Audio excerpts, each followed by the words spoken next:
Assalamualaikum warahmatullahi wabarakatuh. Alhamdulillahi rabbil alamin. Asyhadu an la ilaha illallah wa asyhadu anna Muhammadan abduhu wa rasuluh. Allahumma sholli ala Muhammad wa ala ali Muhammad kama shallaita ala ali Ibrahim innaka Hamidum Majid. Allahumma barik ala Muhammad wa ala ali Muhammad kama barakta ala ali Ibrahim innaka Hamidum Majid. Faqala Allah ta'ala fil Qur'anil Karim, a'udzu billahi minasy syaithanir rajim. Bismillahirrahmanirrahim. Ya ayyuhalladzina amanu taqullaha haqqa tuqatih wa la tamutunna illa wa antum muslimun. Shadaqallahul adzim. Amma ba'du.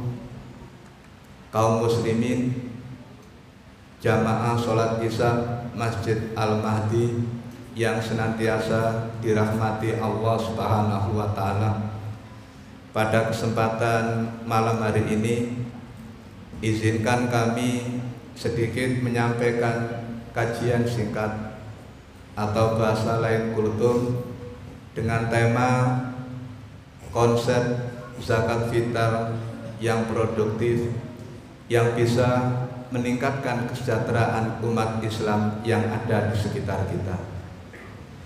Kaum muslimin rahimakumullah, untuk menuju zakat fitrah yang produktif, tentu kita harus memahami dulu dasar-dasar yang ada sekaligus peristiwa-peristiwa yang terjadi di masa Rasulullah SAW. Kalau kita memperhatikan bahwa syariat ibadah zakat fitrah itu lebih dulu turun daripada syariat ibadah zakat amwal atau zakat secara umum. Kita nanti bisa melihat dalam beberapa hadis, salah satunya misal di Sunan Nasa'i dari sahabat Qais bin Sa'id bin Ubadah dengan nomor hadis 2459. Pada hadis itu Rasulullah SAW ketika itu menyampaikan, kunna nasumu Asyura wa nu'addu zakatal fitri. Dahulu kami diperintahkan oleh Allah Subhanahu wa Ta'ala untuk melaksanakan ibadah puasa Asyura, puasa yang pertama kali diwajibkan oleh Allah kepada umat Islam, yang dikerjakan satu hari dalam kurun 1 tahun, yaitu pada tanggal 10 bulan Muharram. Di samping itu juga kami diperintahkan untuk mengeluarkan zakat fitrah. Falamma nazala Ramadan wa nazalat ayatu zakat, maka ketika kemudian ayat yang memerintahkan tentang ibadah puasa di bulan Ramadan, surat Al-Baqarah ayat 183 dan seterusnya, berikut juga dengan ayat-ayat zakat yang ada di dalam surat At-Taubah, baik di ayat 103 maupun ayat yang ke-60, maka lam nu'mar wa lam nunha wa kunna naf'ulu. Kemudian Rasulullah bersama dengan para sahabat ketika itu tidak ditekankan, tidak diwajibkan lagi untuk melaksanakan ibadah puasa Asyura sekaligus zakat fitrah, juga tidak dilarang. Akan tetapi kami semua pada saat itu tetap melakukan ibadah zakat fitrah maupun ibadah puasa Asyura. Sehingga disinilah kemudian secara fikih, karena sudah ada ayat yang kemudian merubah, mengganti dari kedudukan wajib puasa Asyura, dan ketika itu ayat tentang zakat fitrah, kemudian diturunkan ayat berikutnya sebagai pengganti, maka ibadah puasa Asyura menjadi sunnah. Dan Nabi pada kesempatan hadis yang lain menyampaikan, man sa'a falyasum wa man sa'a falyuftir. Siapa yang ingin berpuasa silakan, dan yang tidak silakan. Begitu juga dengan ibadah zakat fitrah pada waktu itu. Oleh karena itulah kemudian ketika pada suatu saat Rasulullah pernah mengutus sahabat Mu'adz bin Jabal, dan ini menjadi kisah yang bisa kita ambil hikmahnya, ke negeri Yaman. Sahabat Mu'adz ini adalah terkenal dengan sebutan Imamul Ulama Yaumal Qiyamah, dikarenakan Mu'adz ini sangat tahu betul, dan Rasulullah mengetahui potensi sahabat Mu'adz ini. Beliau tahu betul mana hal yang dihalalkan dan mana yang diharamkan. Pengetahuan agama yang dimiliki Mu'adz yang berasal dari Rasulullah begitu mendalam, sehingga membuat Rasulullah mempercayakan diri Mu'adz menjadi gubernur di negeri Yaman. Salah satu wasiat yang disampaikan oleh Rasulullah kepada Mu'adz dalam wasiat yang cukup panjang, ya Mu'adz, innaka sata'ti qauman ahla kitab. Wahai Mu'adz, kamu nanti akan bertugas di satu wilayah yang di sana itu banyak ahli kitab. Ini memberi satu pelajaran bahwa tempat Mu'adz bertugas itu nanti adalah orang-orang cendekiawan, orang-orang yang mengedepankan pola berpikir, yang bisa diajak untuk bermusyawarah, bisa diajak untuk belajar. Maka salah satu yang disampaikan Rasulullah, fa'akhbirhum anna waha qad iftarada shadaqatan.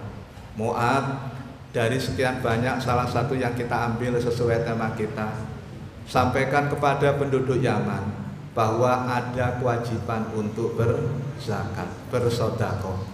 Yang di sana Rasulullah menyampaikan, tu'khadhu min aghniyaihim wa turaddu ala fuqaraihim.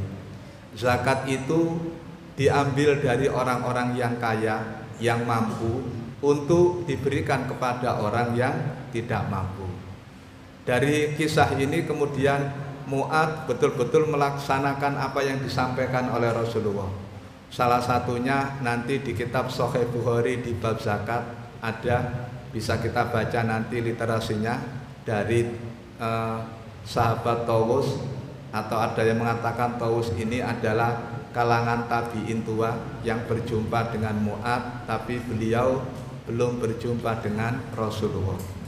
Ketika itu kemudian beliau menyampaikan, ketika waktu syariat ibadah zakat fitrah ini diturunkan oleh Allah, dan pada saat itu penduduk Madinah, waktu itu ada yang disebutkan itu di zaman Rasulullah terjadi, dan ada lagi ketika di zaman Khalifah Umar ibnul Khattab. Disebutkan bahwa ketika itu penduduk Madinah sangat membutuhkan akan pakaian yang nanti bisa digunakan untuk berhari raya di Idul Fitri. Maka ketika itu Mu'adz menyampaikan kepada penduduk Yaman, wahai penduduk Yaman, kalian yang mempunyai kewajiban untuk berzakat fitrah, maka tahun ini aku tidak akan mengambil zakat fitrah kalian berupa makanan. Keluarkan zakat fitrah kalian bisa berupa uang atau berupa pakaian, yang ini sangat dibutuhkan oleh penduduk atau sahabat-sahabat Rasulullah yang ada di kota Madinah untuk bisa melakukan ibadah hari raya bersama-sama. Maka ketika itulah kemudian dilaksanakan oleh Mu'adz, dan ini diketahui oleh Rasulullah. Rasulullah tidak melarang, Rasulullah mendiamkan, artinya Rasulullah menyetujui apa yang dilakukan oleh sahabat Mu'adz bin Jabal ini.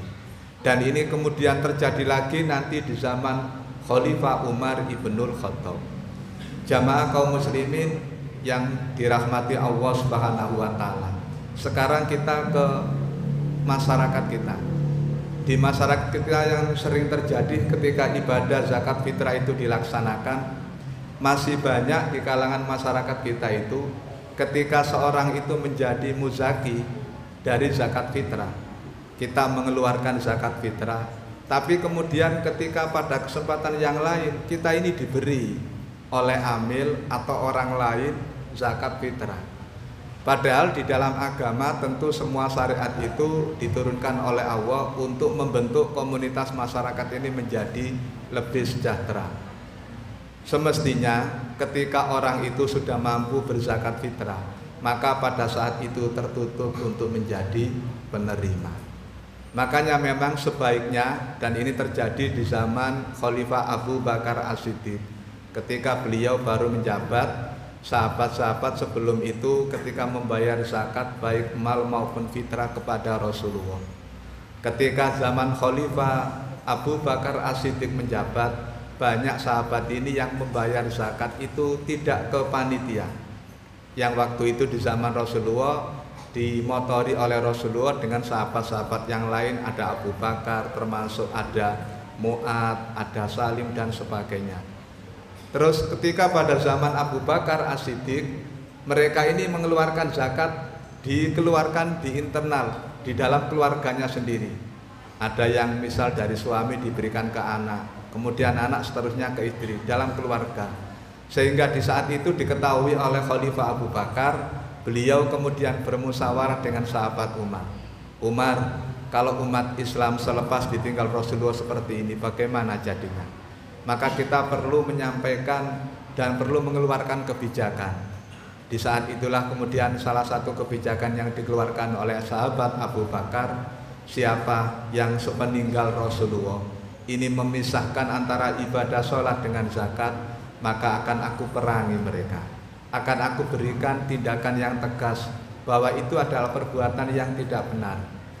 Kalau di zaman Rasulullah mereka mampu mengeluarkan zakat dan itu diberikan kepada amil yang sudah dibentuk oleh Rasulullah, maka di zaman kita pun juga seperti itu. Bapak-bapak jamaah sholat isya Masjid Al-Mahdi yang dirahmati Allah, pada kejadian atau peristiwa yang ada di tengah-tengah masyarakat kita, apakah ini karena memang didasari atau dilandasi dengan pengetahuan yang memang belum menyeluruh? Yang kedua, ada lagi dengan model pendapat yang seperti ini, zakat fitrah itu harus dihabiskan sebelum sholat Idul Fitri. Padahal tidak ada satupun dasar hadis bagi panitia, bagi amil untuk menghabiskan menghabiskan perolehan zakat fitrah sebelum pelaksanaan sholat Idul Fitri. Sementara hadis yang ada yang diriwayatkan oleh sahabat Abdullah ibnu Umar, Abdullah ibnu Abbas, baik di kitab Sahih Bukhari, Muslim maupun Sunan dan Musnad, itu adalah menyebut man adaha qabla sholati fahiya zakatun makbulatun. Siapa yang mengeluarkan zakat fitrah sebelum sholat, maka itu zakat fitrah yang diterima. Konteks man di sini ini adalah bukan amil, tetapi muzaki. Jadi kita secara pribadi-pribadi yang diberikan rezeki oleh Allah mampu membayar zakat fitrah, maka kita yang dituntut untuk sebelum sholat id kita mengeluarkan zakat fitrah dari diri kita. Sementara nanti di panitia, maka itu lain lagi nanti persoalannya. Karena nanti tentu panitia ini akan bermusyawarah dan melihat mana skala prioritas yang akan menjadi tujuan dan harus disegerakan untuk dikeluarkan. Oleh karena itulah kemudian seringkali kita menjumpai ketika kemudian zakat fitrah itu dikumpulkan di satu masjid, panitia kemudian kebingungan, akhirnya sebelum sholat itu kemudian dibagi lagi. Dan anehnya ketika dibagi itu diberikan kepada orang yang berzakat lagi. Jadi kemarin saya membayar zakat, misal kalau akan datang ini kita hari raya jatuh pada hari Rabu, kita berzakat mungkin hari ini atau besok. Pada waktu hari Selasa kita diberi lagi oleh panitia. Loh kemarin kan saya sudah bayar zakat fitrah, mungkin saniki kula paringi malih. Kita kebingungan bagaimana mengeluarkan zakat fitrah. Jamaah sholat isya Masjid Al-Mahdi yang dirahmati Allah. Padahal Rasulullah tadi, kemudian sahabat Rasulullah, dan nanti masih banyak hadisnya dan kajiannya panjang. Salah satunya nih, supaya nanti agar kita tidak salah melangkah dan ada rujukan. Di hadis Sahih Bukhari itu disebutkan pernah Rasulullah mengutus sahabat Abu Hurairah untuk menjaga perolehan harta zakat fitrah. Artinya ini menjadi satu dasar bagi kita bahwa zakat fitrah itu sendiri itu boleh kemudian ditahan, dalam arti nanti didistribusikan, dimanfaatkan selepas hari raya ke dalam 8 golongan tadi. Karena kita dengan pola yang lama masih mengatakan bahwa zakat fitrah itu hanya untuk fakir miskin, tidak boleh untuk yang lain. Padahal ayat tentang zakat fitrah di Al-Quran itu tidak ada. Yang ada di hadis, dan itu disempurnakan oleh Allah di dalam zakat secara umum di surat At-Taubah ayat 60. Artinya bahwa distribusi zakat fitrah dengan tetap mengutamakan prioritas fakir miskin hanya dengan batas minimal agar di hari raya itu mereka bisa berhari raya bersama dengan kita. Ughnuhum anitawafi fi hadal yaum, begitu kata Rasulullah dalam beberapa riwayat dari sahabat Abdullah ibnu Umar. Kayakan orang-orang yang tidak mampu. Dalam konteks tidak mampu ini, mereka tidak mampu membayar zakat fitrah, mereka tidak mampu makan, tidak mampu membeli pakaian, tidak mampu mempunyai tempat tinggal, mereka tidak mampu untuk bisa bergembira bersama-sama dengan kita pada hari raya di Idul Fitri itu. Maka manakala prioritas itu sudah kita penuhi, sementara pendapatan zakat fitrah masih banyak, maka itu bisa kita alihkan untuk produktif.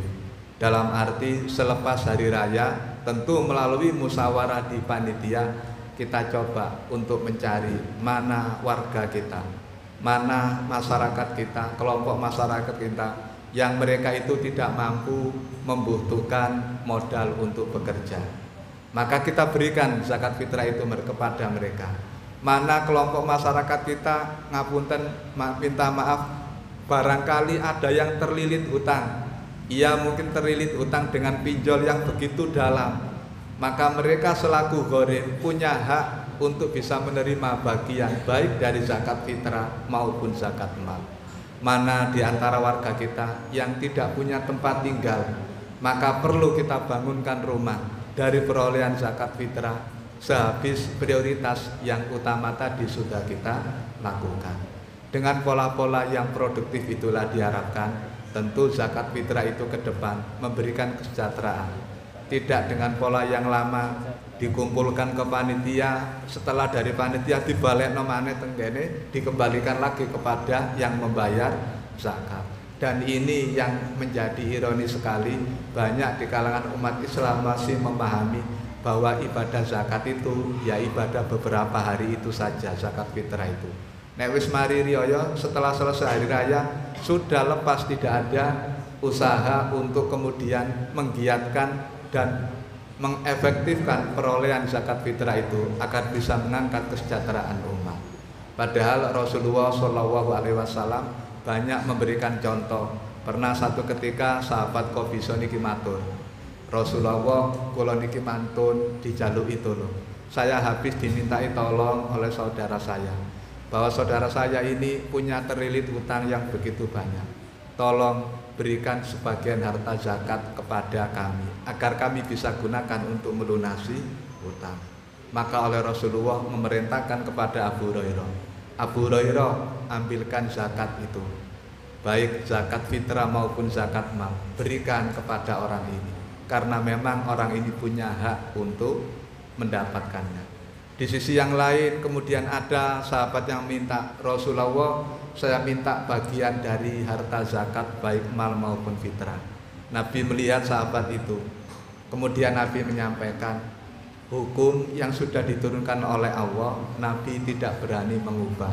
Aku lihat kau bukan termasuk dari 8 golongan itu, maka aku tidak berani memberikan hakmu walaupun engkau meminta kepada diriku, karena engkau bukan termasuk dari 8 golongan penerima zakat itu. Oleh karena itulah jamaah sholat isya Masjid Al-Mahdi yang dirahmati Allah, maka tentu dengan memahami dasar kajian-kajian sekaligus kemudian contoh-contoh yang diberikan oleh Rasulullah, mari kita pergunakan, kita manfaatkan, kita kelola, kita distribusikan zakat fitrah di lingkungan kita ini untuk kesejahteraan masyarakat kita. Tentu tidak berhenti hanya pada waktu sholat Idul Fitri, tapi coba kita lebih ke depan. Mari kita manfaatkan itu untuk membentuk sekaligus memberikan kesejahteraan bagi masyarakat yang tidak mampu, atau memberikan bentuk-bentuk yang lain di antara 8 golongan itu dengan skala prioritas sesuai dengan lingkungan kita masing-masing. Tentunya itu yang bisa kami sampaikan sebagai kajian singkat pada malam hari ini. Kurang dan lebihnya kami minta maaf. Kami akhiri billahi taufik wal hidayah. Wassalamualaikum warahmatullahi wabarakatuh.